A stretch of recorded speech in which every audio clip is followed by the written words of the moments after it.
আসসালামু আলাইকুম, সবাই কেমন আছেন? আজকে আপনাদের আমি শুটকি বাগার করে দেখাবো। চাপা শুটকি দিয়ে খুবই মজার এই তরকারিটা। আশা করছি আপনাদের কাছে খুবই ভালো লাগবে আমার আজকের রেসিপি। এই তো এখানে আমি চাপা শুটকি নিয়েছি, দেখতে পাচ্ছেন।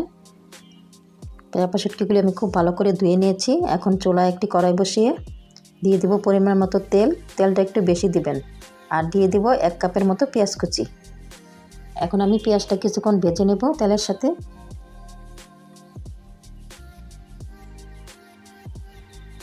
খুব ভালো করে পেঁয়াজটা কিছুক্ষণ ভেজে নিয়েছি, দেখতে পাচ্ছেন। এখন দিয়ে দেব স্বাদ মতো লবণ।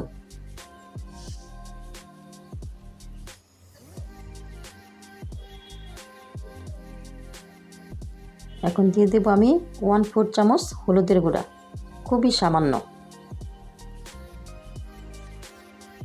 এখন দিয়ে দেব আমি 1/2 কাপ পেঁয়াজ বাটা। আর পেঁয়াজের সাথে আমি 4-5টা কাঁচামরিচও একসাথে বেটে নিয়েছি। এখন খুব ভালো করে নেড়েচেড়ে পেঁয়াজটা যেন কাঁচা গন্ধটা চলে যায়, কিছুক্ষণ সময় আমি নেড়েচেড়েই নেব।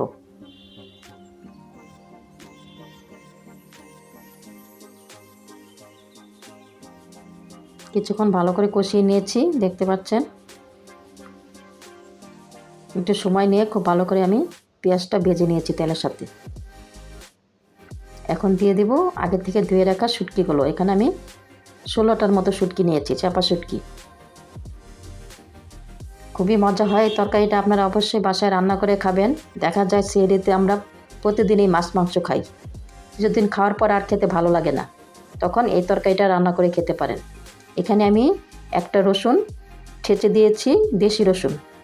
আর এখানে আমি বাটা মরিচ দিয়েছি 1 টেবিল চামচ, একদম ভর্তি করে। কারণ শুটকি তরকারিতে বাটা মরিচ দিয়ে রান্না করলে খুব মজা হয়, আর কালারটাও খুব সুন্দর আসে। আপনারা অবশ্যই এই শুটকি তরকারিটা রান্না করে খাবেন, দেখবেন খুব ভালো লাগে খেতে। দেখা যাবে মাছ মাংস রেখে এই শুটকি তরকারি দিয়ে ভাত খেয়ে ফেলবেন পেট ভরে। এখন আমি সামান্য একটু পানি দিব, দিয়ে আবার ভালো করে কষিয়ে নেব। আর কোনো পানি দিতে হবে না, এই পানিতেই এই তরকারিটা হয়ে যাবে। খুবই মজা হয় খেতে, খুবই ভালো লাগে। আপনারা অবশ্যই বাসায় ট্রাই করবেন।